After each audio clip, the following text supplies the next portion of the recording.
15 দিন পর্যন্ত অনেকেই ছিলাম, কেউ মাঝে মাঝে আসছি চলে গেছি, আবার কেউ পরে আসছি, আর কিছু লোক আসছে প্রথম থেকে এই পর্যন্ত একেবারে নিয়ম কানুন অনুযায়ী এখানে ছিল। আশা করি যারা ছিলেন কিছুটা হলেও দিনের একটা বুঝ তাদের মধ্যে আসছে। যাদের কেরাত সহি ছিল না, আশা করা যায় মোটামুটি হলো একটা তর্জের উপরে চলে আসছে। কমপক্ষে এই বেদনা সৃষ্টি হয়েছে যে আমাকে কেরাত সহি করতে হবে।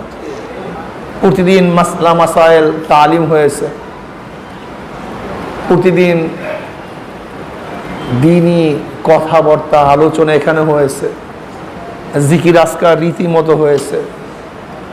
মসজিদের মধ্যে ছিলাম, ইতিকাফের নিয়াতে ছিলাম, ইবাদতের মধ্যেই মগ্ন ছিলাম। গুনার পরিবেশ ছিল না, কম বেশি নেকের মধ্যেই মত্ত ছিলাম, ডুবন্ত অবস্থায় ছিলাম। এখন বাড়িতে যাব, সেখানে পরিবেশ হয়তো এরকম থাকবে না, পচা গান্দা গুনার পরিবেশ। যেহেতু বাংলাদেশের অনেক জায়গাতেই পরিবেশ ভালো না, পচা গান্দা। আব্বাজান রহমাতুল্লাহর একটা কথা বলেছেন, আমরা পরিবর্তন হব না, পরিবর্তন ঘটাবো। আমরা এখান থেকে যে শিক্ষায় শিক্ষিত হয়েছি, যে দীক্ষায় দীক্ষিত হয়েছি, আমি এলাকাতে গিয়ে ওই পচা গান্দা পরিবেশে গিয়ে আমি নিজেকে পচা গান্দা করব না, বরং পচা গান্দা পরিবেশকে পরিবর্তন করে একটা দ্বীনি পরিবেশ সেখানে সৃষ্টি করব। এলাকার মানুষ নামাজ পড়ে না, আমি গিয়ে নামাজ ছাড়বো না, বরং যারা নামাজ পড়ে না তাদেরকে নামাজ পড়ার ব্যবস্থা করব। এলাকার মানুষ সহি শুদ্ধভাবে কেরাত পড়তে পারে না, আমি এখন উদ্যোগী হব যে ভাই আসেন আমরা সবাই মক্তব খুলি, সবাই মাদ্রাসা খুলি। কেরাতুল কোরআনের আওতায় একটা মাদ্রাসা আছে, আমরা ভোরে বা সন্ধ্যায় যে কোনো টাইমে বয়স্ক মাদ্রাসার মাধ্যমে বয়স্কদেরকে কেরাত শিক্ষা দেওয়ার ব্যবস্থা করব। ভাই আমরা বিভিন্ন দলের মধ্যে ছিলাম, খোদাদ্রোহী দলের মধ্যে ছিলাম, অথচ আমি মুসলমান, আমার নাম ইসলাম অনুযায়ী, আমার বাপ মার বিবাহ হয়েছে ইসলাম অনুযায়ী, আমার নিজের বিবাহ হয়েছে ইসলাম অনুযায়ী, আমার কাফন হবে ইসলাম অনুযায়ী, আমার জানাজা হবে ইসলাম অনুযায়ী, আমার দাফন হবে ইসলাম অনুযায়ী, কাজে আমার রাজনীতি হবে ইসলাম অনুযায়ী। যেহেতু আমি মুসলমান, সহজভাবে বুঝান মানুষদেরকে, একেবারে সহজ। ভাই মুসলমান, আমার নাম ইসলাম অনুযায়ী, বিবাহ সাথী ইসলাম অনুযায়ী, কাপন দাপন হবে ইসলাম অনুযায়ী, কাজী আমার রাজনীতিও হবে ইসলাম অনুযায়ী। ছোট্ট একটা কথা, কিন্তু মানুষের দিলের মধ্যে গাঁথার মতো সব কিছুর মধ্যে ইসলাম থাকতে হবে। ইসলামের বাহিরে আমার কিছু করার সুযোগ নেই, কিচ্ছু করার সুযোগ নেই। যেহেতু আমি মুসলমান, ইসলামের বাহিরে তাকাবার সুযোগ নেই। আমি তাকাতে গেলেও প্রথম দেখব ইসলাম কোন দিকে তাকাবার ইজাজত দিছে, কোন দিকে তাকাবার ইজাজত দেয়নি। ইসলাম যেই দিকে তাকাবার ইজাজত দিছে আমি কেবলমাত্র সেই দিকেই তাকাতে পারবো, যেই দিকে তাকাবার ইজাজত দেয় নাই আমি সেই দিকে তাকাতে পারবো না। শোনার আগে আমাকে খেয়াল রাখতে হবে ইসলাম কি এই কথা শোনার অনুমতি দিছে কি দেয় নেই। যদি অনুমতি দেয় তাহলে সেই কথা শুনবো, যদি ইসলাম অনুমতি না দেয় আমি সেই কথা শুনতে পারি না। বলার আগে চিন্তা করব এই কথা বলার ইজাজত কি ইসলাম দিছে কি দেয় নাই।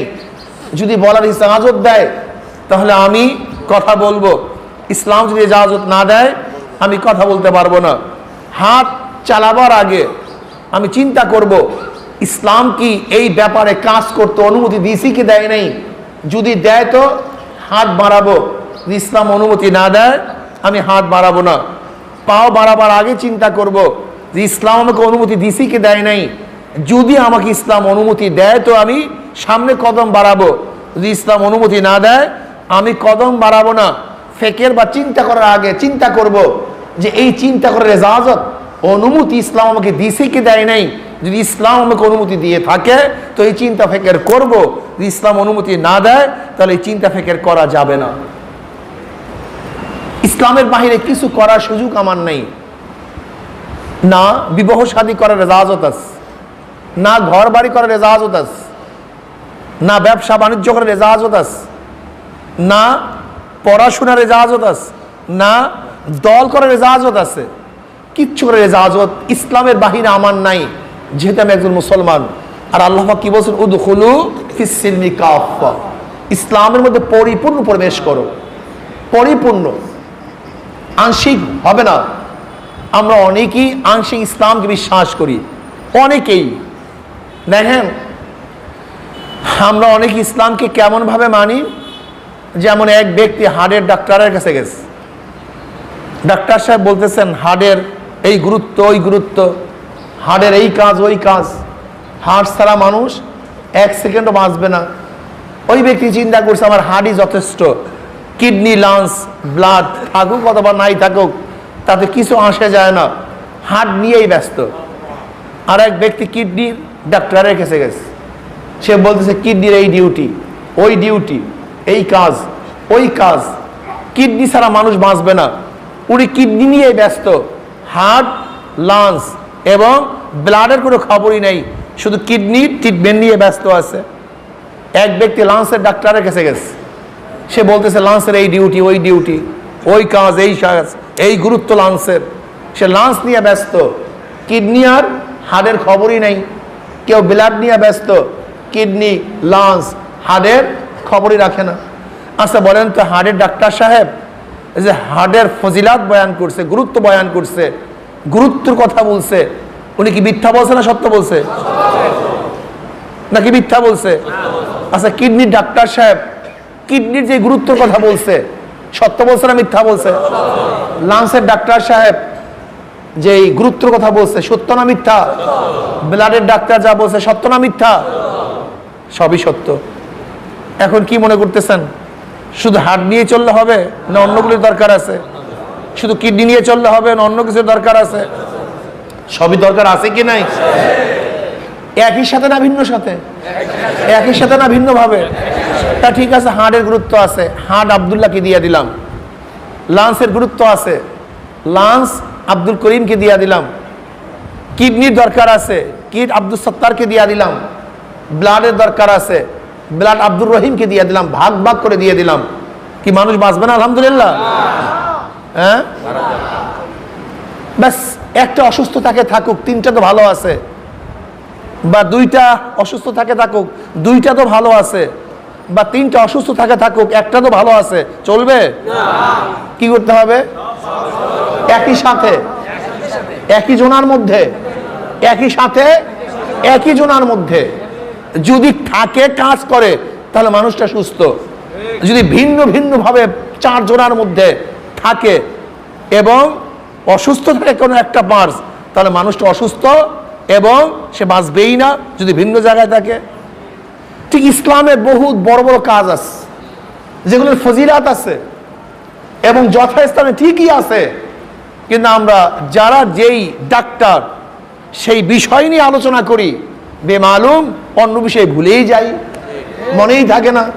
যেমন দাওয়াত, ইসলামের বিশাল একটা সাবজেক্ট, যদি দাওয়াতের উপরে কেউ আলোচনা করে তাহলে দেখবেন মানুষ মনে করবে দাওয়াতই যথেষ্ট, অন্য কিছু প্রয়োজনই নাই। আপনি উঠান তাসকিয়ার ব্যাপার আলোচনা করেন, তাসকিয়া সম্পর্কে দেখবেন তাসকিয়াই সব, অন্য কিছুরই প্রয়োজন নাই। আপনি উঠান তালিম, দেখবেন তালিমের এত ফজিলত, এত কার্যকারী ব্যবস্থা তালিমের মধ্যে, আপনি ভাববেন যে তালিমই যথেষ্ট, অন্য কিছুর জরুরাতই নাই। আপনি জিহাদের বাব উল্টান, দেখবেন জিহাদের যে ফজিলত আসছে, যা ফাজাইল আসছে, যা চিন্তাও করা যায় না। যদি কেউ জিহাদে অংশগ্রহণ করে তার এই ফজিলত ওই ফজিলত, ব্যাস আমার তালিমের দরকার নেই, দাওয়াতের দরকার নেই, তাসকিয়ার দরকার নেই, জিহাদি করব। তার মানে প্রত্যেকটা বিষয়ের এত গুরুত্ব যে কোনো একটা না থাকলে, যেরকম মানুষ মারা যায়, এই বিষয়গুলি না থাকলেও ইসলাম দুনিয়া থেকে বিদায় হয়ে যায়। তাহলে কিভাবে? আজকে আমরা যেখানে অবস্থান করতেছি এই জায়গাটা বাংলাদেশ, আরব থেকে অনেক দূরে, মাঝখানে বিশাল এক পত্তুলিকদের দেশ, মোশেকদের দেশ। সেখান থেকে এখানে ইসলাম আসলো কিভাবে? কিসের মাধ্যমে আসছে? দাওয়াত। দাওয়াত ছাড়া দ্বিতীয় কোনো পদ্ধতি নেই, পন্থা নাই। আজকে এই মসজিদে বসে সাগরের কিনারায় আমরা তালিমে তারবিয়াতের যে বয়ান শুনতেছি, এর পিছনে ছিল দাওয়াত। আজকে আমি এবং আপনি যে চরমনাইতে আসছি, এর পিছনে ছিল দাওয়াত। এখানে যারা নামাজ পড়ি, রোজা রাখছি, যারা দাড়ি রাখছি, টুপি পড়ছি, এর পিছনেও কোন এক ব্যক্তির দাওয়াত। কাজে দাওয়াতই তো মূল। যখনই দাওয়াত দিলাম, দাওয়াতই আসল, বাস দাওয়াত নিয়েই ব্যস্ত থাকো, তালিমের প্রয়োজন নেই। অথচ যখনই আমি আপনাকে বললাম যে ভাই নামাজ পড়ো, কেন? জান্নাতে যাবা। নামাজ পড়ো কেন? জাহান্নাম থেকে মুক্তি পাবা। ব্যক্তি উদ্বুদ্ধ হয়ে গেছে দাওয়াতে, দাওয়াতে উদ্বুদ্ধ হয়ে গেছে, সে নামাজ পড়বে। এখন নামাজ পড়ার জন্য কোনো শিক্ষার প্রয়োজন আছে কি নেই? দাওয়াতের সাথে সাথে কি চলে আসছে? তালিম। তালিম তালিম ছাড়া নামাজ পড়বেন কিভাবে? শিখবেন কিভাবে? তা দাওয়াতের সাথে চলে আসছে তালিম। হ্যাঁ, ব্যক্তি দাওয়াতে উৎসাহিত হয়েছে, তালিমের পরে নামাজ শিখছে, এখন সে নামাজ পড়তেছে। আগে কেউ সালাম দিত না, এখন সালাম দেয়। আগে ইজ্জাত করতো না, এখন ইজ্জাত করে। আগে কেউ দাওয়াত দিত না, সম্মান করতো না, এখন সম্মান করে। ব্যক্তি লম্বা লম্বা কেরাত পড়ে, লম্বা লম্বা রুকু দেয়, লম্বা লম্বা সাজদা দেয়, বাস দরবেশি নামাজ পড়তেছে। কিসের জন্য? সালাম পাওয়ার জন্য, মানুষকে দেখাবার জন্য, দাওয়াত পাওয়ার জন্য, সম্মান ইজ্জাত অর্জন করার জন্য। তা দাওয়াত পেয়ে নামাজ উৎসাহিত হয়েছিলাম, তালিমের দ্বারা নামাজ সহিশুদ্ধ করেছিলাম। এখন তো শয়তান ঢুকছে আমার মধ্যে, নফস ঢুকছে, আমাকে মানুষের প্রশংসা অর্জন করার জন্য ভিতর থেকে বারবার বলছে লম্বা লম্বা কর, কিয়াম কর, লম্বা লম্বা রুকু কর, সুন্দর যখন নামাজে দাঁড়াবি কিরাতি এমন ভাবে টান মারবি যেন শুইয়া পড়ে, কিন্তু যখন একা একা নামাজ পড়বি তার তোর চেয়ে যেন দ্রুত গতিতে আর নামাজ কেউ না পড়তে পারে। দেখেন অধিকাংশ ইমামরা আল্লাহ মাফ করে দেয়, আমাকে আল্লাহ পাক মাফ করুক, আমাদের সবাইকে মাফ করে দেও। দেখেন অধিকাংশ ইমামরা, খাস করে যারা অল্প বয়সী, আমরা একটু গলা ভালো, কেরাত ভালো, এরা যখন নামাজে যায় সুবহানাল্লাহ কি যে টান শুরু করে, কত আকর্ষণীয় কেরাত। কিন্তু ওই ব্যক্তি যখন ফরজ নামাজের পরে একা সুন্নাতে দাঁড়ায়, তখন মনে হয় তার চেয়ে আগে নামাজ আর কেউ পড়তে পারে না। এরকম হয়। এখন মনে করেন সে ব্যক্তি দাওয়াতে উৎসাহিত হয়েছে, তালিমে নামাজ শিখছে, এখন নামাজ পড়তেছে মানুষকে দেখাবার জন্য। এই নামাজিকে জান্নাতে নেমে জাহান্নামে নিয়ে যাবে। এখন দরকার কি ভাই? কি দরকার? তাসকিয়া, আত্মশুদ্ধি। আত্মশুদ্ধি, আত্মশুদ্ধি। তাসকিয়া ছাড়া নামাজ কবুল হবে না। যেমন এক ব্যক্তি সুন্দর মতো উযু করছে, নামাজের আহকাম আর কাম যতগুলি আছে খুব সুন্দরভাবে পালন করছে। একজন মুফতি সাহেব কি বলবে? নামাজ তার সহি কি সহি না? কিন্তু মানুষকে দেখাবার জন্য নামাজ পড়ছে। নামাজ তো সহি, নামাজ শুদ্ধ, কিন্তু আল্লাহর কাছে কবুল হয় নাই। তাই শুদ্ধ এক জিনিস, কবুলিয়াত ভিন্ন জিনিস। এই কবুলিয়াতের জন্য দরকারটা কি? তাসকিয়া। ব্যক্তি দাওয়াত উৎসাহিত হয়েছে, তালিমে নামাজ শিখছে, তাসকিয়া করে কবুলের ব্যবস্থা করছে। এখন ব্যক্তি গেছে মসজিদের মধ্যে নামাজ পড়বে, কিন্তু শয়তান দরজার সামনে দাঁড়িয়ে আস, ঢুকতে দিবে না, তোমাকে ঢুকতে দেওয়া হবে না, যাও বাড়িতে যাও, ঢুকতে দিব না মসজিদে। এখন আপনি কি করবেন? ঠিক আছে শয়তান বাবা, আপনি যেহেতু ঢুকতে দেবেনই না, আমি বাড়িতে যাই, আমি দরবেশ মানুষ, আপনার সাথে মোকাবেলা করব না, আপনার ইচ্ছা আপনি পূরণ করুন, আপনি মসজিদকে আটকিয়ে রাখুন, আমি ঘরের দরজা ঘরে গিয়ে নামাজ পড়বো। এরকম করবো নাকি? কি করবো? আরে শয়তান, আমাকে মসজিদে ঢুকতে দিবি না, আমাকে ঢুকতে দিবি না, এত বড় সাহস? তখন ঘুসঘুস আর নরম হলে চলবে না, একেবারে এমন এক লাথি মারবো গেট থেকে সরিয়ে দেব। এইটার নাম কি? কোনটা বাদ দিবেন বলেন তো? এখন কোনটা বাদ দিবেন? হ্যাঁ, একটাও না। আপনি বাদ দেন কেন? যেরকম একটা বাদ দিলে শরীর ডেড হয়ে যায়, শরীর মারা যায়। হাত বাদ দিলেও শরীর মারা যায়, কিডনি বাদ দিলেও শরীর মারা যায়, লাংস বাদ দিলেও শরীর মারা যায়। যেরকম ব্লাডের খবর না নিলেও আপনি ডেড হয়ে যান, ঠিক এই দাওয়াত, তালিম, তাজকিয়া এবং জিহাদ, এই মৌলিক কাজগুলির কোনো একটা বাদ দিলেও আস্তে আস্তে ইসলাম নামীয় এই গাছটাও মারা যায়, সে থাকে না। তাহলে বুঝুন কিভাবে আমরা দ্বীনি তালিম করব, দাওয়াত দিব, থাকবে না? মানে যে দেখেন স্পেনের মধ্যেও 950 বছর পর্যন্ত মুসলমানের শাসন ছিল। আলহামরা প্রসাদ থেকে গোটা দুনিয়ার মধ্যে ইসলামের জ্ঞান ছড়িয়ে পড়ছে। যখন খ্রিস্টান এবং ইহুদিরা জঙ্গলের মধ্যে জাইঙ্গা পড়িয়া সাপ এবং কুচ্চা খাওয়ার কাজে ব্যস্ত ছিল, শিক্ষার ধারে কাছেও ছিল না ওরা, তৎকালীন সময় গোটা দুনিয়ার মধ্যে জ্ঞানে আরো ছড়িয়ে দিছে কারা? মুসলমানরা। গোটা দুনিয়ার মধ্যে 1-2 দিন না, 950 বছর পর্যন্ত মুসলমানের শাসন ছিল।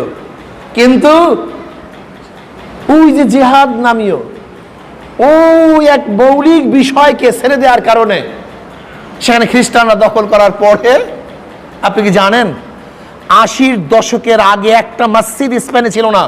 950 বছর পর্যন্ত যেখানে মুসলমানের খেলাফত, সেখানে 80 দশকের আগে 1980 সনের আগে একটা মসজিদ ছিল না। সৌদি সরকার 80-র দশকে সেখানে সৌদি অর্থায়নে প্রথমে স্পেনে মসজিদ করে ধ্বংস হওয়ার পরে, অথচ 950 বছর পর্যন্ত মুসলমানের শাসন ছিল। তুর্কিস্তান 750 বছর পর্যন্ত মুসলমানের খেলাফত ছিল, 1-2 দিন না, 750 বছর পর্যন্ত। কিন্তু কামাল পাশা সেখানে ক্ষমতায় যাওয়ার পর আপনি কি জানেন সেখানে অবস্থা কি হয়েছিল? সমস্ত মসজিদগুলিকে ঘুরিয়ে দিস, সমস্ত আলেমকে হত্যা করছে। এই তুর্কিস্তানে আলেমদের ফাঁসির মঞ্চ ছিল কোথায় জানেন? প্রত্যেক আলেমের বাড়ির সামনে যেই গাছ ছিল, সেই গাছই ছিল আলেমদের ফাঁসির মঞ্চ। যেই আলেমের বাড়ির সামনে যেই গাছ ছিল, সেই গাছের মধ্যে ফাঁসিতে ঝুলাই দিস। এই কামাল পাশা ও কি করতে জানেন? আলেমদেরকে বলছে, যাও তোমাদের জন্য জাহাজ রেডি, হজে চলে যাও। আলেমরা, ওলামায়ে কেরাম হজে যাওয়ার জন্য জাহাজে উঠছে, গভীর সাগরের মধ্যে জাহাজ ডুবিয়ে দিয়ে সমস্ত আলেমদেরকে হত্যা করছে এই কামাল পাশা। এই পর্যন্ত কলেমা পড়ার ব্যবস্থা ছিল না। হ্যাঁ, তুর্কিস্তান, যেখানে এই পর্যন্ত কলেমা শিক্ষার কোনো ব্যবস্থা ছিল না, কোরআন পড়তে পারতো না, একমুখী শিক্ষা ব্যবস্থা করছে। কয়মুখী? কোথায়? তুর্কিস্তানে একমুখী। এই পর্যন্ত, এই যে বর্তমানে বারবার শোনেন না একমুখী শিক্ষা ব্যবস্থা করতে হবে, এই স্লোগান বারবার উঠে না? শুনছেন? একমুখী কুদরতি খোদা শিক্ষা কমিশন, শোনেন না? তার মানে বাংলাদেশের গোটা শিক্ষা ব্যবস্থা একমুখী হবে, এই পর্যন্ত ভিন্নমুখী কোনো শিক্ষা ব্যবস্থা হবে না। তার মানে সরকার যে সিলেবাস সাবমিট করবে, সিলেবাস দিবে, ওই সিলেবাস অনুযায়ী পড়াতে হবে, এর বাহিরে কোনো সিলেবাস থাকবে না। তার মানে সেখানে কলেমা শিক্ষার ব্যবস্থা নাই, কোরআন শিক্ষার ব্যবস্থা নাই, নামাজ শিক্ষার ব্যবস্থা নাই। এই তুর্কিস্তানে আজানকে বন্ধ করে দেওয়া হয়েছে, আজান দিতে পারে নাই, আরবি হরুফ চেঞ্জ করে ফেলাইছে এই কামাল পাশা। অথচ 750 বছর পর্যন্ত মুসলমানের খেলাফত ছিল নাই। শুধু কি তাই, আজকে ফিলিস্তিনের যে অবস্থা দেখছেন, যেখানে হাজারো লক্ষ নবীদের জন্মগ্রহণ করেছেন, যেখানে হাজারো লক্ষ নবীরা জন্মগ্রহণ করেছেন, এই বাইতুল মুকাদ্দাস এরিয়া সহ ইরাক, ইরান, এই মিশর সহ এই এরিয়ার মধ্যে, এই ফিলিস্তিনের এই এরিয়ার মধ্যে অথচ আমরা কি দেখতেছি যে বাইতুল মুকাদ্দাসের মধ্যে নামাজ পড়ে লক্ষ লক্ষ মানুষ, একজন মানুষের টুপি নেই, দাড়ি নাই, সুন্নাত নাই, বুঝাই যায় না আর কারা। অবস্থা বুঝছেন? আজকে সৌদি যেই ধারায় চলতেছে, সৌদি যেই ধারায় চলতেছে, আপনি জানেন কত কঠিন অবস্থা? অনেকেরই জানা নাই। আজকে মিশর, যেই মিশরের মধ্যে হাজারো নবীদের ইতিহাস আমরা পড়ি, হাজারো নবীদের ইতিহাস পড়ি। নবী ইব্রাহিম আলাইহিস সালাতু ওয়াস সালাম যখন মিশরে গিয়েছিলেন, এই যে সারা আলাইহিস সালাতু ওয়াস সালাম, এই সারা আলাইহিস সালাতু ওয়াস কে? এই হযরত হাজরা আলাইহিস সালাতু ওয়াস সালাম কে? এগুলো আমাদের জানতে হবে। সারা আলাইহিস সালাতু ওয়াস সালাম তিনি হলো ইব্রাহিম আলাইহিস সালাতু ওয়াস সালামের স্ত্রী, তিনি আবেদা সালেহা ছিলেন। তিনি মিশরে গেলেন তাকে নিয়ে। মিশরের ফেরাউন সারা আলাইহিস সালাতু অনেক সুন্দরী সুচ্চরি ছিলেন, তারপর আকৃষ্ট হয়েছে। সারা আলাইহিস সালাতু তার বিরুদ্ধে বদদোয়া করছে, অমনি কম্পন সৃষ্টি হয়ে গেছে। সে ভাবছে একজন আবেদা সালেহা, তখন তার উপরে ভক্তি শ্রদ্ধা হিসাবে তার নিজের কন্যাকে দাসী হিসাবে সারা আলাইহিস সালাতু দান করে, যার নাম হাজরা। এই মিশরে, এই মিশরে যে হাজরা আলাইহিস সালাতু ওয়াসসালামের গর্ভে জন্ম হয়েছে হযরত ইসমাঈল আলাইহিস সালাতু ওয়াসসালাম, এত নবীদের জায়গা, ইব্রাহিম আলাইহিস সালাতু ওয়াসসালামের জায়গাও ছিল মিশর। সেখানে তিনি পরে ফিলিস্তিন চলে আসছেন। অথচ সেই মিশরের অবস্থা কি জানেন আপনি বর্তমানে? আল্লাহ আমাদের সবাইকে মাফ করে দেন। আল হাজার বিশ্ববিদ্যালয় যেখানে অবস্থান করতেছে, সেখানে চিন্তা করতে পারবেন না কত শয়তানি, কত বদমাশি, কত নিকৃষ্ট কাজ সেখানে চলে। আলজেরিয়ার মধ্যে ইসলামিক সালভেশন ফ্রন্ট ক্ষমতা আসার পরেও তারা বসতে পারেনি। এর কারণটা কি? ওই যে হার্ট বাদ দিয়ে দেই, কিডনি যথেষ্ট, লাংস যথেষ্ট, হার্ট যায়, যাক, বাদ দেওয়া যাবে না। আজকেও বাংলাদেশে কি চলতেছে আপনাদের চিন্তাও নাই, ভাবনাই নাই। দেখেন, একটা জাতিকে পুরো পরিবর্তন করার জন্য দুইটা জিনিসের প্রয়োজন। একটা জাতি পুরো পরিবর্তন হয়ে যাবে, একটা হিন্দু জাতি মুসলিম হয়ে যাবে, একটা মুসলিম জাতি হিন্দু হয়ে যাবে, একটা মুসলিম জাতি খ্রিস্টান হয়ে যাবে, একটা খ্রিস্টান জাতি পুরা মুসলিম হয়ে যাবে। কয়টা জিনিসের মাধ্যমে? জোরে বলেন। দুইটা জিনিসের মাধ্যমে, শিক্ষা এবং সংস্কৃতি। কি ভাই? শিক্ষা এবং সংস্কৃতি, এই দুইটা জিনিসের মাধ্যমে একটা জাতিকে একটা পুরা উল্টে দেওয়া যায়। পুরা হিন্দু সে হয়ে যাবে মুসলমান, মুসলমান সে হয়ে যাবে হিন্দু, খ্রিস্টান সে হয়ে যাবে মুসলমান, মুসলমান হয়ে যাবে খ্রিস্টান। যেমন ধরে নেন, যেমন ধরে নেন একটা মুসলমানের সন্তান, নবজাত সন্তান, নবজাত শিশু, সে যদি হিন্দুর ঘরে লালিত পালিত হয়, বড় হওয়ার পরে আল্লাহ বলবে না রাম বলবে? বাচ্চা কার? জোরে বলেন না কেন? বলবে রাম। একজন হিন্দুর নবজাত সন্তান, নবজাত শিশু যদি মুসলমানের ঘরে লালিত পালিত হয়, বড় হওয়ার পর আল্লাহ বলবে না রাম বলবে? বাচ্চাটি হিন্দুর। এর কারণটা কি? জন্ম হয়েছে হিন্দুর ঘরে, বলছে আল্লাহ, জন্ম হয়েছে মুসলমানের ঘরে, বলছে রাম। এর কারণটা কি? তার জন্ম কোনো বিষয় না, জন্ম সাবজেক্ট না, মূল সাবজেক্ট হলো পরিবেশ ও শিক্ষা। সে কোন পরিবেশে বড় হচ্ছে, কোন শিক্ষায় শিক্ষিত হচ্ছে। যদি বলো রাম রাম, এই শিক্ষায় শিক্ষিত হয়, সে রাম বলবে। যদি বলে আল্লাহ আল্লাহ বলো, সে বড় হওয়ার পরে আল্লাহ বলবে। জন্ম যেখানেই হোক না কেন, মূল বিষয় শিক্ষা এবং জোরে বলেন, এই পরিবেশকে সংস্কৃতি বলা হয়। যেমন আমি বরিশালের মানুষ, আমার ভাষার মধ্যে বরিশালের ঘেরান আসবেই। আচ্ছা বলেন তো, আমাকে কে শিক্ষা দিছে বরিশালের ভাষা তোমাকে শিখতে হবে? হ্যাঁ, পরিবেশ আমাকে এইভাবে করছে। দেখবেন বরিশালে একটা রেওয়াজ নীতি আছে, মেহমান আসলে এইভাবে মেহমানদারি করায়, এইভাবে করায়, ওইভাবে করায়। এরকম আছে কি না এই প্রত্যেক এলাকায়? আপনাকে কি শিক্ষা দিছে এইভাবে করতে হবে? পরিবেশ, এই সংস্কৃতি পরিবেশই শিক্ষা দিছে। দেখেন বাংলাদেশে একটা সংস্কৃতি আছে, ভারতে সংস্কৃতি আছে, যেমন ধরে নেন আপনি যাবেন ভারতে বেড়াবার জন্য, ভাই আজকে তো থাকবেন না, কবে আবার আসবেন? আপনি যাবেন, কি বলবে? আজকে তো থাকবেন না, আবার কবে? এটা একেবারে অহরহ বলবে। আপনাকে হাফ প্লেট ভাত দিয়ে বলবে পুরাটুকু খেয়ে নেবেন, কিন্তু দেশে হাফ প্লেট ভাত, পেটের অর্ধেক হবে না, বলে পুরোটুকু খেয়ে নেবেন, কিন্তু আপনি বিশ্বাসই করতে পারবেন না।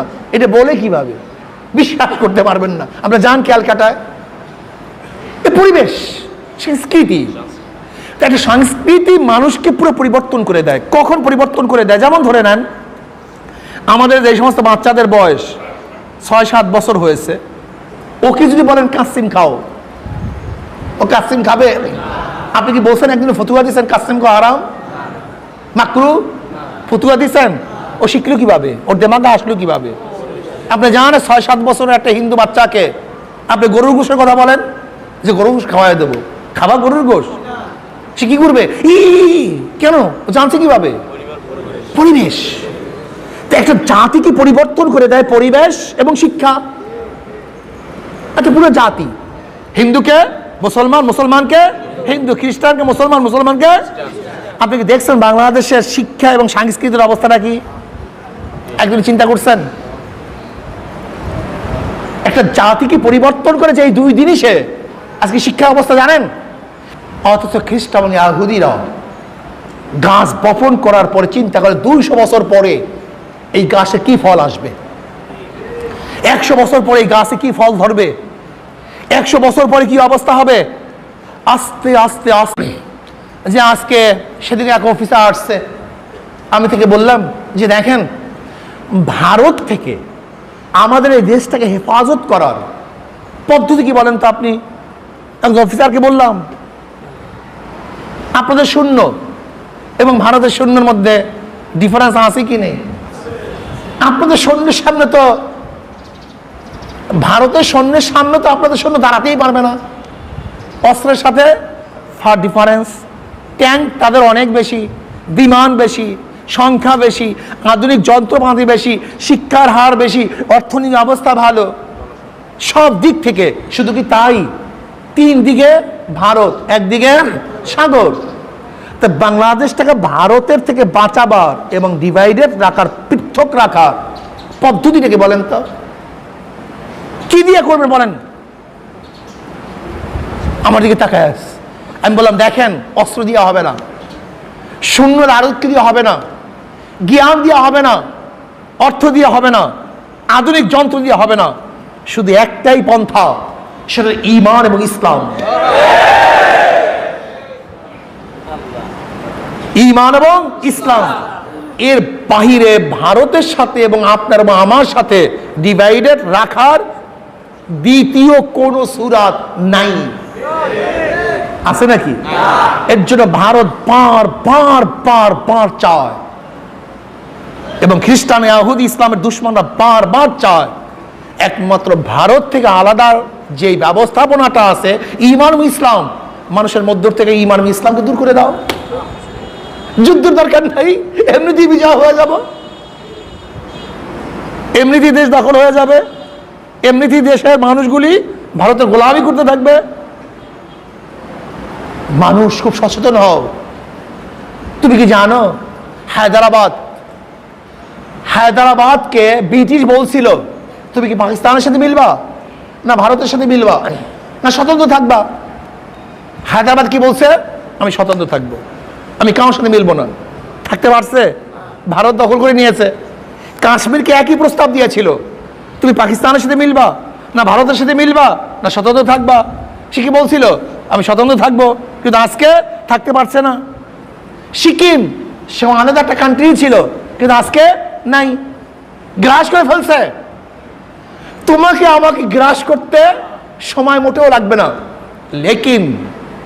লেকিন যদি এই গোষ্ঠীর মধ্যে, এই বাংলাদেশের মানুষের মধ্যে ঈমান ও ইসলাম থাকে, তাহলে বিনা পানিতে এই জাতিকে গিলতে পারবে না। ওরা গিলতে চাইলেও কাবাবের মতো গিলতে পারবে না, বরং ইসলাম এবং ঈমান কাটা হয়ে যাবে, হাড্ডি হয়ে যাবে, হাড্ডি হয়ে যাবে। ওরা জানে যেরকম কাবাবের মধ্যে গোশত থাকে না, গিলা যায়, কিন্তু হাড্ডিওয়ালা কাবাব গিলা যায় না। ঠিক ঈমান ইসলাম ভারতের জন্য হাড্ডির মতো, ওরা গিলতে পারছে না।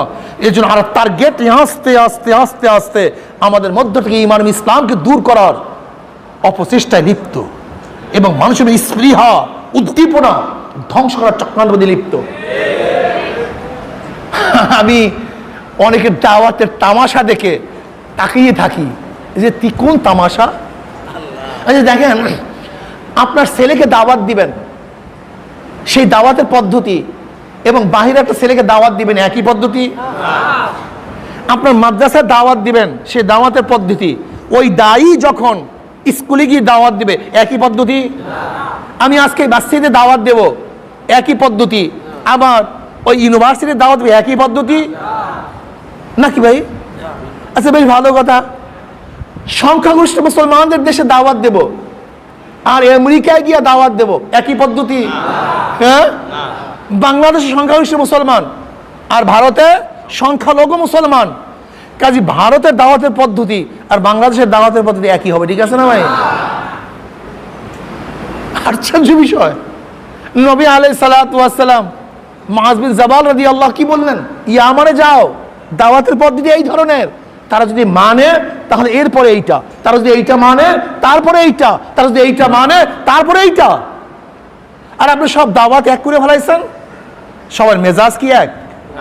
হ্যাঁ, আজকে বাংলাদেশের সমস্ত ওলামায়ে কেরাম, হক্কানি ওলামায়ে কেরামের কথা বলি, অন্য সব বাদ দেন, বাংলাদেশে যারা হক্কানি ওলামায়ে কেরাম আছে সবার মেজাজ কি এক?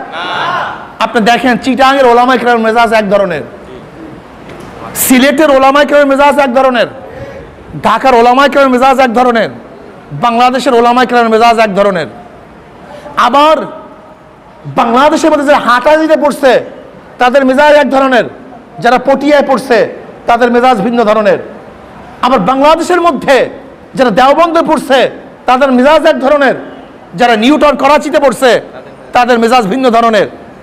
দেখেন আপনি বাংলাদেশের মধ্যে যে সমস্ত হক্কানি ওলামায়ে কেরাম, হক্কানি পীর বুজুর্গদের সাথে সম্পর্ক রাখে তাদের মেজাজ এক ধরনের, যারা হক্কানি পীর বুজুর্গদের সাথে সম্পর্ক রাখে না তাদের মেজাজ এক ধরনের। অথচ একই কিতাব, একই তালিম, একই সিলেবাস, কিন্তু মেজাজের মধ্যে পার্থক্য আছে। শুধু কি তাই, আপনি ভারতের ওলামায়ে কেরামের মেজাজ এক ধরনের, পাকিস্তানের ওলামায়ে কেরামের মেজাজ ভিন্ন ধরনের, বাংলাদেশের ওলামায়ে কেরামের মেজাজ এক ধরনের। যারা একই সিলেবাসে পড়াশোনা করি, ভিন্নতা বাদ দেন।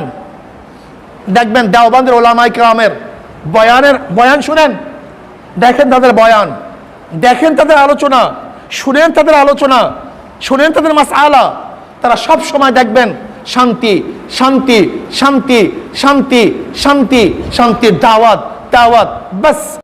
তারা কি দোষ করছে?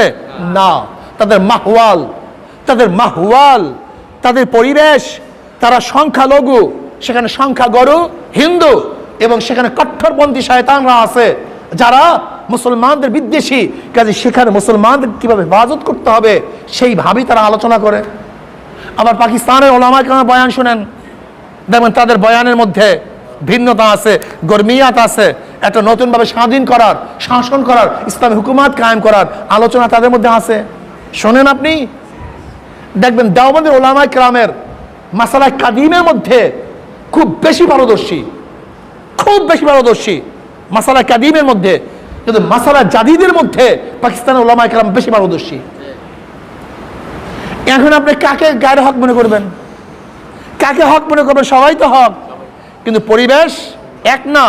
পরিবেশের কারণে মিজাজের মধ্যে তাগায়ুরাত চলে আসছে, মিজাজের মধ্যে পরিবর্তন চলে আসছে। দেখবেন চরমনাইয়ের সাথে যারা নিসবত রাখে, সম্পর্ক রাখে, আলহামদুলিল্লাহ তাদের মেজাজের মধ্যে একটা সার্বিক মিজাজ চলে আসে, ইসলামের সার্বিক আলোচনা, সার্বিক কথা তাদের মধ্যে চলে আসে। এটা আলহামদুলিল্লাহ, আল্লাহ পাকের শুকর। এখন আপনি কার অনুকরণ করতেছেন, কার অনুসরণ করতেছেন? সবাই তো হক, সবাই তো হকপন্থী। দেখবেন বাংলাদেশে বহুত বড় বড় ওলামায়ে কেরাম, এলেমের শেষ নাই, কিন্তু জনগণের সাথে সম্পৃক্ত না। জনগণের চাহিদা, তাদের চাহিদাটা কি, চাই কি, দাবি করে কি, তাদের প্রয়োজন কি, এই সমস্ত বিষয়ে তাদের কোনো গবেষণা নেই, কোনো গবেষণা নেই। আমি ক্ষুধার্ত, আমার দরকার এখন খাদ্যের, এখন আমি যদি বস্ত্র নিয়ে যাই আমার অবস্থাটা কি হবে? আমার প্রয়োজন বস্ত্রের, আপনি খাদ্য নিয়ে আসছেন, এতে আমার কি হবে? আমার দরকার এখন ঔষধের, কিন্তু আপনি আমার কাছে ভালো ভালো খাদ্য নিয়ে আসছেন, এতে আমার কি লাভ হবে? জনগণের চাহিদাটা কি, এইটা আমরা অনেক ওলামায়ে কেরাম জানি না, বুঝি না, বুঝতে চাই না। এর কারণটা কি? এর কারণ তাদের সাথে আমরা সম্পৃক্ত না, আওয়ামদের সাথে আমরা মিলি না, আওয়ামদের চাহুনি বুঝি না। আওয়াম আমার কাছে কেন দাঁড়াইছে, ওই গেটের কাছে কেন দাঁড়িয়ে আছে? আওয়ামটা ওর চক্ষু দিয়ে যদি বুঝতে না পারেন, ওর চক্ষু দিকে তাকিয়ে যদি বুঝতে না পারেন ও কি চায়, তাহলে আপনি নেতৃত্ব দিতে পারবেন না। নেতৃত্ব দেওয়ার জন্য শর্ত হলো এই, যে ব্যক্তি আপনার কাছে আসছে ওর চাহনি, ওর দাঁড়ানো, ওর ভাব থেকে আপনাকে বুঝতে হবে সে আমার কাছে কি চায়। যেহেতু ওলামায়ে কেরাম অনেকেই আমরা আসি আওয়ামদের সাথে না মিশার কারণে আজকে তো নাস্তিক বেঈমানদেরকে মুসলমানরা নেতা মানে, কিন্তু ওলামায়ে কেরামকে নেতা মানে না। আলেম না তা না, অনেক জানে, অনেক জানে, অনেক এলেম তার মধ্যে আছে, কিন্তু আওয়ামদের সাথে সম্পৃক্ত না থাকার কারণে তিনি জানেই না আওয়াম আমার কাছে কি চায়, চাহিদাটা কি। আর যতক্ষণ পর্যন্ত চাহিদা আপনি পূরণ করতে না পারবেন ততক্ষণ পর্যন্ত আপনি তার নেতা হতে পারবেন না। সরদার দো আলম আলাইহিস সালাতু ওয়াস সালাম চাহিদা পূরণ করছেন কিভাবে? এক সাহাবী আসছে, ইয়া নবী আল্লাহ বিবাহ করবো, বিয়ে করাই দেন। কলাই অমুকের সাথে অমুকে বিয়া দিয়া দাও, আমি বিয়া দিয়া দিলাম। ইয়া নবী আল্লাহ মহিলারা আসছে, আমার স্বামীর প্রয়োজন, আমার স্বামীর ব্যবস্থা করে দেন। বলে কাকে বিবাহ করবো? অমুককে। বেশ বেশ বলে পছন্দ হয় না ইয়া নবী আল্লাহ। তাহলে ঠিক আছে, দরকার নাই, অমুকের কাছে যাও। কত সুন্দর আওয়াম মানুষ আসছে আমার নবীর কাছে, মনের কথা বলছে। ইয়া নবী ক্ষুধার্ত, খানা দেন। নবী আল্লাহ একজনে আমার নবীকে হাদিয়া দিছে, বলে নবী আল্লাহ এই কাপড়টা আমাকে দেন। এমন রাগ রাগ করছে আর একজনে, বলে নবী এত পছন্দ করছে সেই কাপড়টা তুই নিয়ে গেলি। বলে আমি নিছি কিসের জানো, এইটা দিয়ে আমি কাপড় পরবো এর জন্য। এত সুন্দর সম্পৃক্ত আপনি চিন্তা করতে পারবেন না। আমার নবীর সাথে সাহাবাদের আওয়ামদের সম্পর্কটা কেমন ছিল আপনি চিন্তাই করতে পারবেন না। এর জন্য সে নেতা হয়েছেন। আমাদেরকে ভক্তি শ্রদ্ধা করে কিন্তু নেতা মানে না। এর কারণটা কি? আওয়ামদের চাহুনি আমরা বুঝি না, আমরা কি চাই। আমরা সব জায়গায় শুধু তাদেরকে দিনদার বানাতে চাই, সব জায়গায় শুধু এইটা বানাতে চাই। মনে রাখতে হবে তোমার চাহুনি তোমাকে বলবে সে আমার কাছে কি চায়। এই চাহুনি যখন ওলামায়ে কেরামরা বুঝবে, আমি আল্লাহর কসম করে বলতে পারি যে নেতৃত্ব দেওয়ার যোগ্যতা ওলামায়ে কেরামের মধ্যে আছে। কারণ একজন লুচ্চাবার নেতা হয় কিভাবে, একজন ঢাকার নেতা হয় কিভাবে, একজন চোর নেতা হয় কিভাবে, একজন ধর্ষক নেতা হয় কিভাবে, একজন মদখোর নেতা হয় কিভাবে, একজন খুনি নেতা হয় কিভাবে। হ্যাঁ, এই নেতার চরিত্র না। নেতার চরিত্র আদর্শবান হতে হবে, চরিত্রবান হতে হবে। এ আছে কাদের মধ্যে? আলেমদের মধ্যে। তারাই তো নেতা হবে। কিন্তু আওয়ামদের সাথে না মিশার কারণে এই নেতৃত্ব আমাদের কাছে নেই। যাই হোক, কথা অন্যদিকে চলে গেছে। আমি বলবো যে ওলামায়ে কেরাম আমরা কার কার মাসলাকে আসি আমাকে বুঝতে হবে। এর জন্য আমি সব সময় মাসালা কাদিমের ব্যাপারে সব সময় অনুসরণ করি দেওবন্দের। মাসালা কাদিমের ব্যাপারে সব সময় অনুসরণ করি দেওবন্দের, কিন্তু মাসালা জাদিদের ব্যাপারে বেশি অনুসরণ করি পাকিস্তানের। মাসালা জাদিদের ব্যাপারে এই বর্তমানে ধরে নেন এই ইলেকট্রিক যেই আমাদের প্রচার মিডিয়া, এই প্রচার মিডিয়ার ব্যাপারে ওলামায় দেওবন্দের এক ফতুয়া, ওলামায় পাকিস্তানের এক ফতুয়া। দেখবেন আমাদের দেওবন্দের কোনো ওলামায়ে কেরাম মিডিয়ার মধ্যে কোনো মাসালা নিয়ে আলোচনা নাই, আপনি দেখাতে পারবেন না। দেখান আমাকে অমুক দেওবন্দের অমুক মুফতি সাহেব হুজুর, অমুক মুহাদ্দিস সাহেব হুজুর ভিডিওর মধ্যে একটা সুন্দর আলোচনা করছে, এই মাসাইল নিয়ে আলোচনা করছে। নাই, তারা এটাকে গ্রহণ করে নাই। কিন্তু পাকিস্তানের ওলামায়ে কেরাম তারা চিন্তা করছে যদি এইটার মধ্যে আমরা না আসি তাহলে বাতিলের তো পয়সা নাই।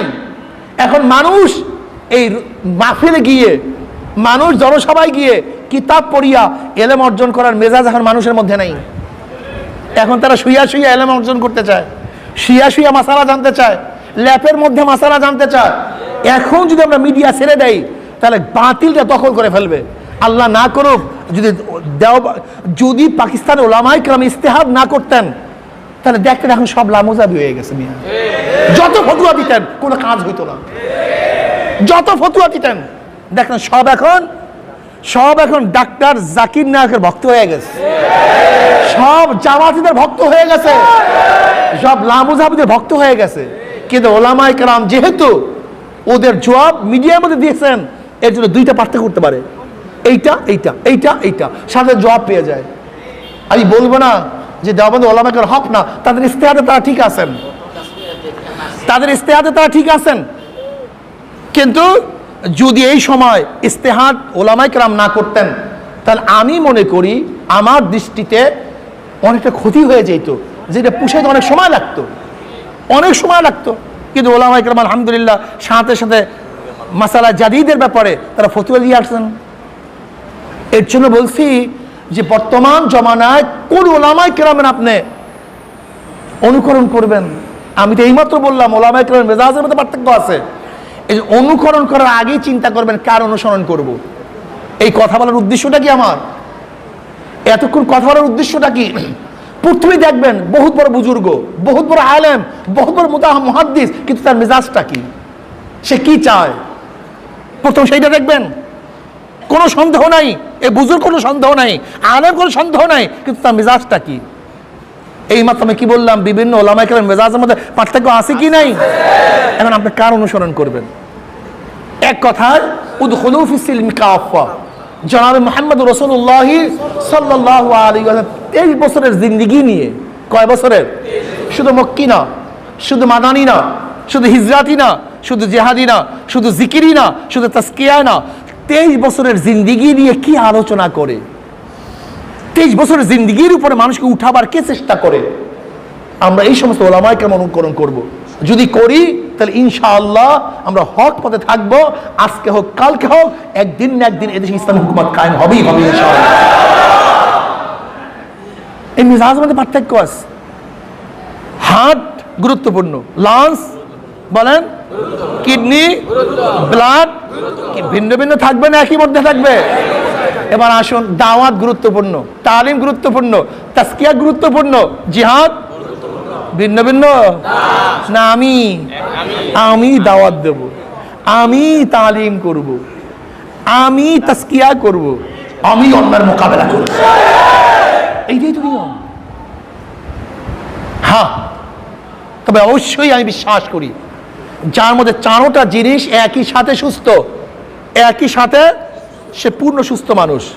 কিন্তু হার্ট, লাংস তো ভালো, কিডনির মধ্যে একটু ডিস্টার্ব থাকতে কি পারে না?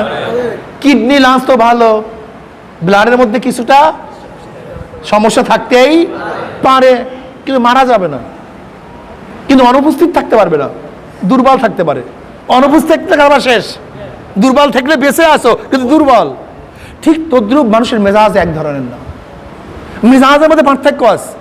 কারণ দেখবেন জিকিরের দিকে বেশি ঝুঁক, কেউ তালিমের দিকে বেশি ঝুঁক, কেউ তাজকিয়ার দিকে বেশি ঝুঁক, কারোর জিহাদের দিকে বেশি উপস্থিত থাকতে পারবে না, অনুপস্থিত থাকতে পারবে না, ঝুঁক থাকতেই পারে। সাহাবায়ে কেরাম রাদিয়াল্লাহু তাআলা আলাইহিম আজমাইনদের মধ্যে ঝুঁক ছিল, কিন্তু অনুপস্থিত থাকতে পারবে না। কার মধ্যে দাওয়াত গালবা হতে পারে, গালেব হতে পারে, কার মধ্যে তাজকিয়া গালেব হতে পারে, কার মধ্যে তালিম গালেব হতে পারে, কার মধ্যে জিহাদ গালেব হতে পারে, লেকিন কথা বলেন না কেন? অনুপস্থিত থাকতে পারবে না, অনুপস্থিত থাকতে পারবে না। অনুপস্থিত থাকবে তো ওই ডেট হয়ে যাবা, সমস্যা আছে, বাদ দেওয়া যাবে না। কারোর প্রতি ঝোঁক বেশি থাকতে পারে, এতে আসে যায় না কিছু, এটা খুব বেশি অন্যায় না। যদি চারোটা ঠিক থাকে তো খুব ভালো, লেকিন কোনো দুর্বল থাকলে বেঁচে থাকবা, লেকিন দুর্বল অনুপস্থিত থাকলে মারা যাবা।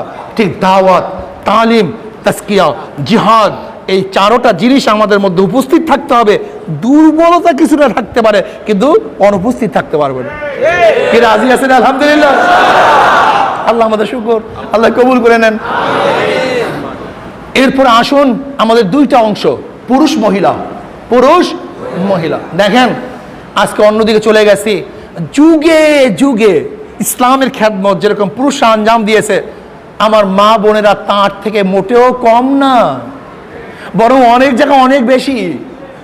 আমার মা বোনেরা ইসলামের যে খেদমত করেছে যা চিন্তাও করা যায় না। জনাবে মুহাম্মদ রাসূলুল্লাহ সাল্লাল্লাহু আলাইহি ওয়াসাল্লামকে প্রথম সান্ত্বনা কে দিয়েছেন? ওহী দাওয়াত যখন নিয়ে এসেছেন, ওহীর বার্তা যখন নিয়ে আসছেন, অন্য কেউ তাকে সান্ত্বনা দিতে পারে নাই। প্রথম জগতের মধ্যে এক ব্যক্তি তাকে সান্ত্বনা দিয়েছিলেন, সে কে? আম্মা জান খাদিজা কুবরা রাদিয়াল্লাহু তাআলা আনহা। শুধু কি তাই, সান্ত্বনা দিয়ে ক্ষান্ত হন নাই, সত্যায়ন করেছেন, সত্যায়ন করাইছেন, নিজেও সত্যায়ন করছেন, সত্যায়ন করাইছেন। হযরত আম্মা জান খাদিজা কুবরা রাদিয়াল্লাহু তাআলা আনহা ওহীকে বিশ্বাস করেছেন, শুধু নিজেই বিশ্বাস করেন নাই, ওয়ারাকা ইবনে নাওফালের কাছে গিয়ে সত্যায়ন করাইছেন যে এইটা সত্য ওহী। কত বড় বুদ্ধিমত্তা, যা চিন্তাও করা যায় না। শুধু কি তাই, জনাবে মুহাম্মদ রাসূলুল্লাহ সাল্লাল্লাহু আলাইহি ওয়াসাল্লাম যার ব্যবসার মাধ্যমে প্রতিষ্ঠিত হয়েছেন, সে হলো আমার মা আম্মা জান খাদিজা কুবরা রাদিয়াল্লাহু তাআলা আনহা। এমনকি আম্মা জান যতদিন জিন্দা ছিলেন, আমার নবী আলাইহিস সালাতু ওয়াস সালামের ঘরে অন্য কোনো স্ত্রী আসে নাই, অন্য কোনো স্ত্রী আসে নাই, আমার আম্মা জানই ছিলেন।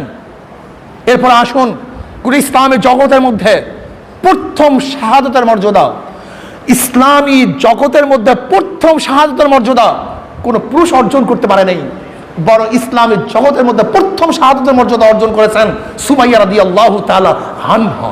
জোরে বলুন সুবহানাল্লাহ। আম্মা জান আয়েশা সিদ্দিকা রাদিয়াল্লাহু তাআলা আনহা কত মুহাদ্দিসা ছিলেন, কত জ্ঞানী ছিলেন, ফকিহ ছিলেন, জ্ঞানের কোনো শেষ ছিল না। এমনকি অর্ধেক দিনের ইলম আম্মা জানের কাছ থেকে শিক্ষা গ্রহণ হয়েছে, বা 1/3 অংশ তার থেকে শিক্ষা গ্রহণ করা হয়েছে, কোনো সময় 1/4 অংশ আম্মা জান থেকে শিক্ষা গ্রহণ করা হয়েছে। এত বড় আলেমা ছিলেন, এত বড় আবেদা ছিলেন, যা চিন্তাও করা যায় না। হযরত খানসা রাদিয়াল্লাহু তাআলা আনহা সম্পর্কে আপনারা জানেন, কাদিসিয়ার যুদ্ধে 4 সন্তানকে নিয়ে গেছে, 4 সন্তানকে। হযরত খানসা রাদিয়াল্লাহু তাআলা আনহা তিনি কবি ছিলেন। আপনি জানেন যে এত বড় কবি ইসলামের জগতে না তার আগে কেউ ছিল, না ইসলামের জগৎ তার পরে কেউ ছিল। খানসা রাদিয়াল্লাহু তাআলা এত বড় কবি ছিলেন মুসলমান নারীদের মধ্যে। ইবনে কাসির রাহমাতুল্লাহ আলাইহি বলেন যে খানসার আগেও এত বড় ইসলামের জগতে কবি ছিল না, এবং পরেও মহিলাদের মধ্যে, ইসলামের জগতের কথা বলে না, মহিলাদের মধ্যে এত বড় কবি আগেও ছিল না, পরেও ছিল না। কাদিসিয়ার যুদ্ধে 4 সন্তানকে নিয়ে গেছেন। কয়জন সন্তান? তিনি বললেন, শোনো আমার সন্তানরা, আগামীকাল ইসলাম এবং নন ইসলাম, হক এবং বাতিলের সাথে লড়াই শুরু হয়ে যাবে। খবরদার, তোমরা পিছপা হবা না, তোমরা সামনে অগ্রসর হবা, পিছনে যাওয়ার কোনো সুযোগ নেই। সারা রাত তো তালিম দিয়েছেন, তোমরা সামনে অগ্রসর হবা। যখন যুদ্ধের দাবানল বেজে উঠবে, তোমরা ভিড়ের মধ্যে গিয়ে কাফেরদের বিরুদ্ধে আক্রমণ করবা। কবিতা দিয়ে দিয়ে তার 4 সন্তানকে উৎসাহিত করেছেন। ভোরের বেলা যখন যুদ্ধ শুরু হয়ে গেছে, এক ছেলে সংবাদ আসছে, আপনার বড় ছেলে দুনিয়ার থেকে বিদায় হয়ে গেছে, শহীদ হয়ে গেছে। বলছেন আলহামদুলিল্লাহ। আবার খবর আসছে, আপনার দ্বিতীয় সন্তান দুনিয়া থেকে বিদায় হয়ে গেছে, শহীদ হয়ে গেছে। মানে আলহামদুলিল্লাহ। কিছুক্ষণ পর খবর আসছে, আপনার তৃতীয় সন্তান আজকে দুনিয়াতে নেই, তিনি শহীদ হয়ে গেছেন। বলেন আলহামদুলিল্লাহ। আবারও খবর আসছে, আপনার চতুর্থ সন্তান দুনিয়ার মধ্যে নাই, সেও শহীদ হয়ে গেছে। বলছে আলহামদুলিল্লাহ। তাদের মাধ্যমে আল্লাহ রব্বুল আলামিন আমাকে জান্নাতবাসী করবে, আমরা একসাথে জান্নাতে চলে যাব। চিন্তা করতে পারছেন? মহিলা নিজের সন্তানদেরকে নিয়ে জিহাদের ময়দানে উপস্থিত হয়েছেন এবং শাহাদাত বরণ করছে, শুনছে আর বলছে আলহামদুলিল্লাহ, বলছে আলহামদুলিল্লাহ, বলছে আলহামদুলিল্লাহ। হযরত মুআইজ রাদিয়াল্লাহু আনহুমার আফরা সন্তানদের অবস্থা আপনারা জানেন। আফরা রাদিয়াল্লাহু তাআলা আনহা জনাবে মুহাম্মদ রাসূলুল্লাহ সাল্লাল্লাহু আলাইহি ওয়াসাল্লামের কাছে তার 2 সন্তানকে নিয়ে আসছে। ইয়া নবী আল্লাহ, আমার স্বামী নাই, আমার বড় কোনো সন্তান নাই, আমিও মহিলা, যুদ্ধের মধ্যে যাওয়ার অবস্থান আমার নাই, কিন্তু আছে 2টা সন্তান, নিয়ে যান আমার সন্তানদেরকে, আজকে যুদ্ধের ময়দানে নিয়ে যান। নবী আলাইহিস সালাতু বললেন, তোমার সন্তান তো যুদ্ধে যাওয়ার মতো বয়স হয় নাই, উপযুক্ত হয় নাই, ওরা যুদ্ধ করতে পারবে না। ইয়া নবী আল্লাহ, আমি জানি যুদ্ধ করতে পারবে না, কিন্তু যখন আপনার উপর আঘাত আসবে কমপক্ষে ঢাল হিসাবে ফিরিয়ে দেন, ওদেরকে ঢাল বানিয়ে নিয়েন, ঢালের মাধ্যমে আঘাত ফিরিয়ে দেন।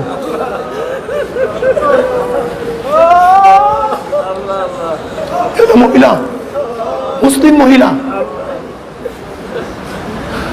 উম্মে হাবিবা রাদিয়াল্লাহু তাআলা আনহার ঘটনা জানেন? উম্মে হাবিবা রাদিয়াল্লাহু তাআলা আনহা, তিনি তার সন্তানদেরকে নিয়ে গেছেন ইয়ামামার যুদ্ধে, মুসলিম কাজ্জাবদের বিরুদ্ধে আন্দোলন করছেন, সংগ্রাম করছেন, যুদ্ধ করছেন, এবং মুসলিম কাজ্জাবকে প্রথম হত্যা এবং আঘাত তিনিই করেছেন। এই হলো অবস্থা। মুসলিম মেয়েদের অবস্থা সম্পর্কে আপনারা জানেন? তাদের যুগে যুগে কত ভূমিকা ছিল। এ তো আগের কথা বলছি, এ তো অনেক আগের কথা। রাশিয়া কমিউনিজম বিপ্লব হওয়ার পরে সেখানে দ্বিতীয়বার উজবেকিস্তান, কাজাকিস্তান, সামারকান্দ এই সমস্ত এলাকার মধ্যে দ্বিতীয়বার ইসলাম আসছে কিভাবে? পুরুষদের মাধ্যমে নয়, সেখানে মহিলাদের কারণেই দ্বিতীয়বার ইসলামী হুকুমত আসছে। আমি বিশ্বাস করি বাংলাদেশেও যদি আবার ইসলামী হুকুমত কায়েম হয়, আমার বিশ্বাস সেখানেও সবচেয়ে বড় ভূমিকা থাকবে আমার মা বোনদের। এটা আমার বিশ্বাস। আমার মা বোনদের আজও চরমনাইতে ইসলামের পক্ষে যারা ভোট দেয়, এর মধ্যে অধিকাংশ 80% উপরে ইসলামের পক্ষে ভোট আসে আমার মা বোনদের ভোট। স্বামী বিমুখ, স্বামী অন্য পথে, লেকিন আমার মা বোনরা দিনের পথে, মা বোন ইসলামের পথে। প্রিয় ভাইয়ারা আমার, এর জন্য আমার মা বোনদেরকে নষ্ট করার জন্য খ্রিস্টান ইহুদিরা চক্রান্ত শুরু করেছে যে মা বোনদেরকে দিনদার থাকতে দিবে না, ইসলাম অনুযায়ী চলতে দিবে না। এর জন্য বেপর্দা এবং বেহায়াপনা এমন ভাবে ছয়লাভ হয়ে গেছে যে আমার মা বোনদের চরিত্র ধ্বংস করা পর্যন্ত ইসলামকে নষ্ট করা যাবে না। এই থিওরি ওই নমরুদের থিওরি। যে নমরুদ হযরত ইব্রাহিম আলাইহিস সালাতু ওয়াস সালাম আগুনে ফেলাবার জন্য যে চরক গাছ বানিয়েছিল, সেই চরক ঘুরাতে পারছিল না, তখন শয়তান পরামর্শ দিয়েছিল, না এই চরক গাছ ঘুরবে না, ফেরেশতারা ধইরা রাখছে যতক্ষণ পর্যন্ত ওই খারাপ মহিলাদেরকে নিয়ে এসে তোমরা অপকর্মে লিপ্ত না হবা ততক্ষণ পর্যন্ত এই চরক গাছ ঘুরবে না। যখন শয়তানের পরামর্শে তাই করা হলো, তখন কাঁদতে কাঁদতে ফেরেশতারা বলল, আল্লাহ তোমার খলিলকে তুমি হেফাজত করো, আমরা থাকতে পারলাম না। ওরা জানে যেখানে উলঙ্গ মহিলারা আছে সেখানে রহমতের ফেরেশতা নেই। এই রহমতের ফেরেশতাদেরকে দূর করাবার জন্যই উলঙ্গমনা সৃষ্টি করার চক্রান্ত ওরা করতেছে। কাজে আমাদেরকে সচেতন থাকতে হবে, আমার মা বোনদেরকে পর্দায় রাখতে হবে। এখন কি পরিমাণে পর্দা করবেন? পর্দার পরিমাণটা কি? আরশাদ মাদানী সাহেব রহমতুল্লাহ আলাইহি দামাত বরকাতুল আলিয়া, আরশাদ মাদানী সাহেব দামাত বরকাতুল আলিয়া সুন্দর একটা থিওরি বলছেন, ফার্স্ট ক্লাস। যার লজ্জা যেই পরিমাণ তার পর্দা সেই পরিমাণ। জোরে বলেন তো। এখন মুখ খোলা রাখবেন কি রাখবেন না, হাত খোলা থাকবে কি থাকবে না, টাইট ফিট পরবেন কি পরবেন না, বাস এখন আপনি বুঝেন। যার লজ্জা যেই পরিমাণ তার পর্দা সেই পরিমাণ। যার লজ্জা অনেক বেশি তার পর্দাও অনেক বেশি, যার লজ্জা একটু কম তার পর্দাও একটু কম। কি কথা ঠিক আছে না? এটা সহজ কথা। এক মাসালা সব মাসালা চলে আসছে। কাজী আসুন আসুন আসুন নিজেও ভালো হই, অন্যকে ভালো পাওয়ার চেষ্টা করি, নিজেও এই দিনের উপরে থাকি, আর একজন দিন দান বাড়াবার চেষ্টা করি। আর শেষে একটা দাওয়াত দেব, আগামী 20 মে বরিশালে বিভাগীয় এক সম্মেলন হবে।